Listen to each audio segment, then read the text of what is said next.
City તરીકે ઓળખાતા સુરતમાં ડાયમંડ ઉદ્યોગમાં કામ કરતા એક જ પરિવારના બે સગા ભાઈઓએ આપઘાત કરી લેવાની ઘટના સામે આવતા ચકચાર મચી જવા પામી હતી। જો કે બંને યુવકો આર્થિક સંકળામણમાંથી પસાર થતા હોવાની વિગતો સામે આવી છે। હાલ આ મામલે પોલીસે ગુનો દાખલ કરી તપાસ શરૂ કરી છે।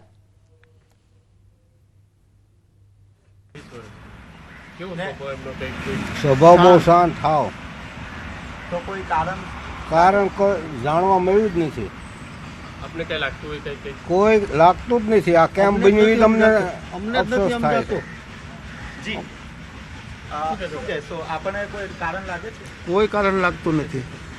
કોઈ વસ્તુ અમને સમજાતી નથી। કઈ રીતે આખી ઘટના બની? આપણે કઈ રીતે ઘટનાની તો ત્યાંથી એને એ લોકોએ પિન તરત ફોન કર્યો રિશ્તેદારને, અને પછી બીજા રિશ્તેદારોએ અમને ફોન કર્યો, એટલે અમે હોસ્પિટલે ગયા। ત્યાર પછી કોઈ વાતચીત થઈ નથી। અને કેમાં કામ કરતા કેવું કઈ? બે ડાયમંડમાં, બંને ભાઈઓ બંને ભાવ ડાયમંડમાં જ છે। આર્થિક સંકળામણ એવું કઈ? હવે આર્થિક સંકળામણનું માનો કે એકાદ બે મહિનાથી હોય ને એને કોઈને ન કીધું હોય તો એ બેને જ ખબર હોય। બાકી કોઈ પરિવારને કે એમના વાઈફને કે એમના મમ્મીને ખબર નથી, કારણ કે એ લોકોના નાનપણથી પપ્પા ઓફ થઈ ગયેલા છે, એટલે બીજું કોઈ કારણ હોઈ શકે જ નહીં। તમે એમના મિત્ર? ના, એમના કુટુંબી પારિવારિક કાકા। પારિવારિક તો એ શું લાગે કે અહીંયા સેટ હતા સુરતની અંદર? સેટ જ હતા, બે ભાઈ ઓફિસમાં જ હતા। ડાયમંડ સિટી તરીકે ઓળખાતા સુરતમાં ડાયમંડ ઉદ્યોગમાં કામ કરતા બે સગા ભાઈઓએ ગઈકાલે મોડી રાત્રે આપઘાત કરી લીધો છે। પરીક્ષિત સુતરિયા અને હિરેન સુતરિયા નામના બે યુવાનો જે રત્ન કલાકાર તરીકે કામ કરતા હતા અને ગઈકાલે પોતાના પરિવારની હાજરીમાં બંને ભાઈઓએ ઝેરી દવા પી આપઘાતનો પ્રયાસ કર્યો હતો। જો કે પરિવારને જાણ થતાં તેઓ તાત્કાલિક સારવાર અર્થે તેને હોસ્પિટલ ખસેડવામાં આવ્યા હતા, જ્યાં ટૂંકી સારવાર બાદ આ બંને ભાઈઓનું મોત થયું હતું। પરીક્ષિત સુતરિયા અને હિરેન સુતરિયા રત્ન કલાકાર તરીકે કામ કરતા હતા અને પોતે જે મકાન લીધું હતું તેના હપ્તા ભરવામાં તેઓ નિષ્ફળ ગયા હતા। એટલે કે ડાયમંડ ઉદ્યોગમાં જે પ્રકારે મંદીનો માહોલ છે, સતત રત્ન કલાકારોની નોકરી ગુમાવી રહ્યા છે, જેને લઈને હપ્તો ભરવા માટે મુશ્કેલી પડતી હતી, જેને લઈને આ પગલું ભર્યું છે। જો કે બંને ભાઈઓના આપઘાતને લઈને કહી શકાય કે પરિવારમાં શોકનું મોજું ફરી વળ્યું છે। જે પ્રકારે આ બંને યુવાનો, એટલે કે કહી શકાય કે 42 વર્ષના આથી લઈ 45 વર્ષના બંને ભાઈઓએ જે રીતે આપઘાત કર્યો છે તેને લઈને અમરોલી પોલીસે હાલ ગુનો દાખલ કરી તપાસ શરૂ કરી છે। કેમેરામેન ભરત બ્રહ્મભટ્ટ સાથે કીર્તેશ પટેલ, ન્યૂઝ 18 ગુજરાતી, સુરત। રાજકોટમાં સતત બીજા દિવસે રફતારનો કેર સામે આવ્યો છે। 150 ફૂટ રિંગ રોડ પર રામપીર ચોકડી ઓવરબ્રિજ ઉપર અકસ્માત થયો। દારૂના નશામાં ધૂત કાર ચાલકે બાઇક ચાલકને અડફેટે લીધો। કારે બાઇકને અંદાજિત 200 મીટર સુધી ઢસેડી અને કિરીટભાઈ રસિકભાઈ પોંદા નામના વેપારીનું મોત થયું। કિરીટભાઈ લોધાવાડ ચોકમાં સેન્ડવીચની લારી ચલાવે છે। કિરીટભાઈ દુકાન બંધ કરીને ઘરે જતા હતા। અનંત ગજ્જર અને દેવેન્દ્ર ઉપાધ્યાય નામના વ્યક્તિઓ કારમાં સવાર હતા। અનંત ગજ્જર નામનો વ્યક્તિ કાર ચલાવી રહ્યો હતો। આરટીઓ અને એફએસએલના અધિકારીઓની મદદ લેવામાં આવી છે અને કારમાં સવાર બંને વ્યક્તિઓના મેડિકલ ટેસ્ટ પણ કરવામાં આવશે। મેડિકલ ટેસ્ટમાં બંને પીધેલા જણાશે તો તે અંતર્ગત અલગથી ગુનો દાખલ કરવામાં આવશે। શરદ પોંદા દ્વારા ગાંધીગ્રામ પોલીસ સ્ટેશન ખાતે આ સમગ્ર મામલે ફરિયાદ નોંધાવવામાં આવી છે। કાર ચાલક નબીરા વિરુદ્ધ પણ ફરિયાદ નોંધાવવામાં આવી છે। આઈપીસીની કલમ 279, 337, 304A, public property damage act સહિતની કલમો હેઠળ ફરિયાદ નોંધાઈ છે। આરોપીઓ વિરુદ્ધ પ્રોહિબિશન એક્ટ હેઠળ ગુનો નોંધવાની તજવીજ શરૂ કરાઈ છે। ગાંધીગ્રામ પોલીસ મથક ખાતે વધુ એક ગુનો નોંધવામાં આવશે।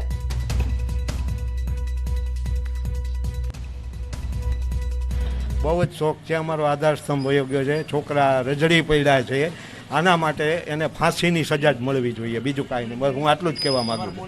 એ છૂટવા ન જોઈએ, કોઈ એને જામીન ન મળવા જોઈએ। એને ખબર નથી લોકોએ શું કર્યું છે, શું પાપ કર્યું છે, એને ખબર નથી।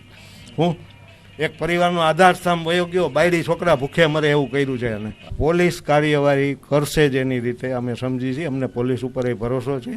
પણ પૈસાના જોરે છૂટી જાય છે, આ બધાય પૈસાના જોરે છૂટે છે, એ ન છૂટવા જોઈએ। રામાપીર ચોકડી પાસે કિરીટભાઈ પોંદા કરીને એક વ્યક્તિ છે, એ પોતાનું બાઇક સીડી ડિલક્સ લઈ અને જતા હતા પોતાના નિવાસ સ્થાને, ત્યારે પાછળથી એક વોક્સવેગનની ટી-રોક કાર એણે આ બ્રિજ ઉપર જ કિરીટભાઈને વાહનને ટક્કર મારતા એ વાહન પરથી પડી ગયેલા અને એમનું ઘટના સ્થળ પર જ એમનું મૃત્યુ થયેલ છે। અને આ ગાડી છે એ પણ આગળ બ્રિજથી થોડી આગળ જઈ અને આરએમસીના જે થાંભલા છે એની સાથે આ ગાડી અથડાઈ છે અને જે અંદર બે વ્યક્તિઓ હતા એ બે વ્યક્તિઓને પોલીસે હાલ હસ્તગત કરેલ છે, ડિટેન કરેલ છે અને જે મરણ જનાર છે એના પરિવારની ફરિયાદ લેવાની કાર્યવાહી હાલ ચાલુ છે.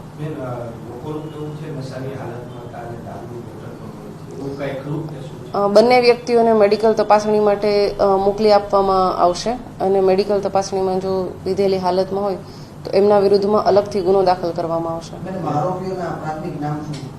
આ જે વ્યક્તિઓ છે બંને, એ જે કાર ચાલક હતા એ અનંતભાઈ મહેન્દ્રભાઈ ગજ્જર એનું નામ છે અને એ ગોવર્ધન ચોક 150 ફૂટ રિંગ રોડના રહેવાસી છે અને એની સાથે કો પેસેન્જર તરીકે દેવેન્દ્રભાઈ અનંતભાઈ ઉપાધ્યાય હતા.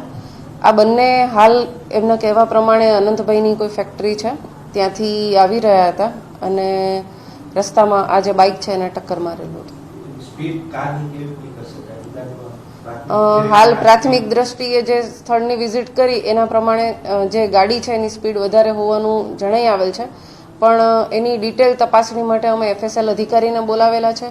સાથે સાથે RTOના જે અધિકારી છે એને પણ ઇન્સ્પેક્શન માટે બોલાવેલા છે અને હાલ અમારી જે પોલીસ છે એ આ દિશામાં તપાસ કરી રહી છે.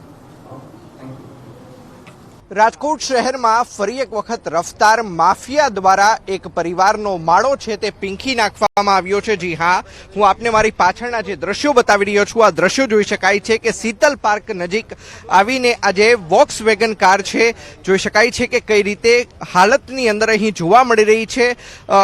રામાપીર ઓવરબ્રિજ ઉપર અકસ્માત સર્જ્યા બાદ આ કાર છે તે નીચે આવીને ત્યારબાદ આ વીજ પોલ સાથે છે તે અથડાઈ હતી અને સમગ્ર મામલે ગાંધીગ્રામ પોલીસ દ્વારા બે વ્યક્તિઓની અટકાયત કરી લેવામાં આવી છે.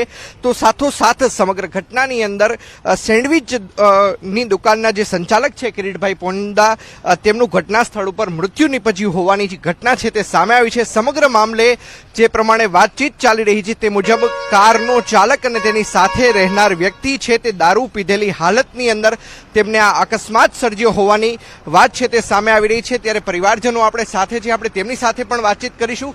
તો સાથોસાથ જે પ્રથમ વ્યક્તિ અહીં હતા આપણે તેમની સાથે પણ વાતચીત કરીશું. શું કહેશો, આપનું નામ શું છે? હાર્દિક માવલા.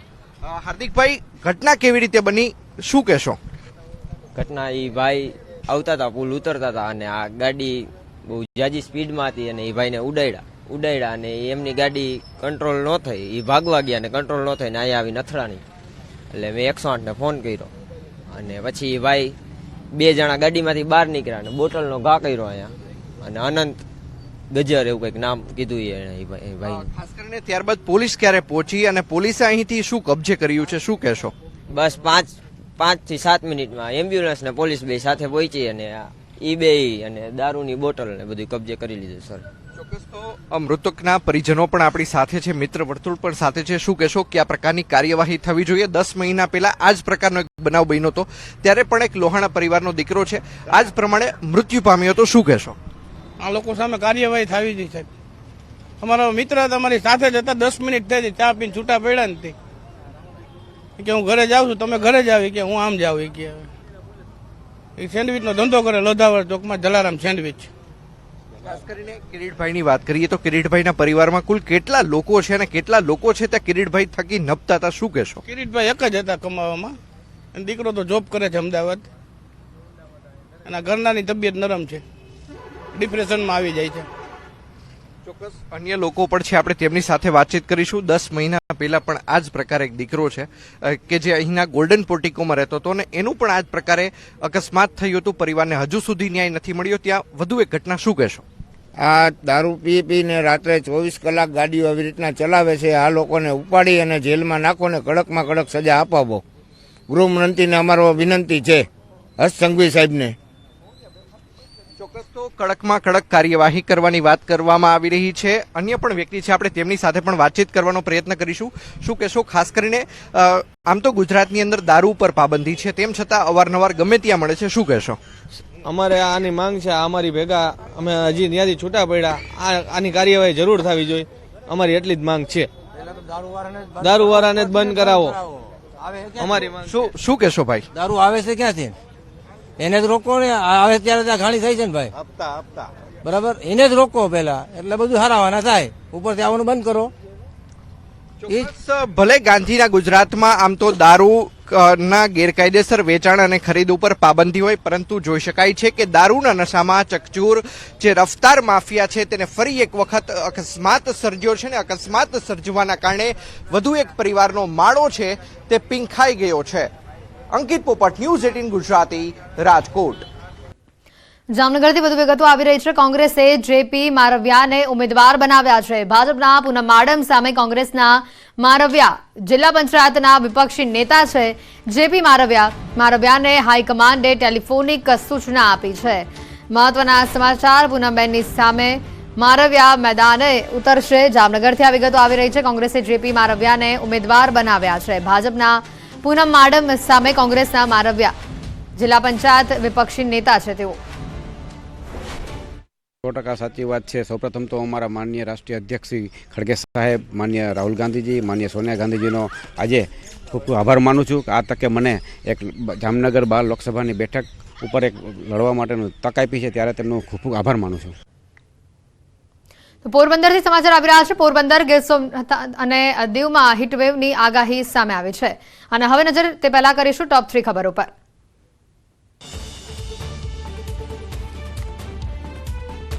પોરબંદર ક્યાંક ગરમી તો ક્યાંક વરસાદની આગાહી કરાઈ. પોરબંદર, ગીર સોમનાથ અને દીવમાં હીટવેવની આગાહી. તો દાહોદ, મહીસાગર, છોટાઉદેપુર, કચ્છમાં સામાન્ય વરસાદની શક્યતા. નકલી પનીર બાદ નકલી ઘીનો જથ્થો પકડાયો. સુરતથી ઘીના ડબ્બા ઉપર બ્રાન્ડેડ ઘીનો લોગો, 225 કિલો નકલી ઘી જપ્ત. વડોદરામાં રાજકીય વળાંક. સોશિયલ મીડિયામાં રંજનબહેનના સમર્થનમાં ઝુંબેશ શરૂ. ભાજપના કાર્યકરો આવ્યા સમર્થનમાં.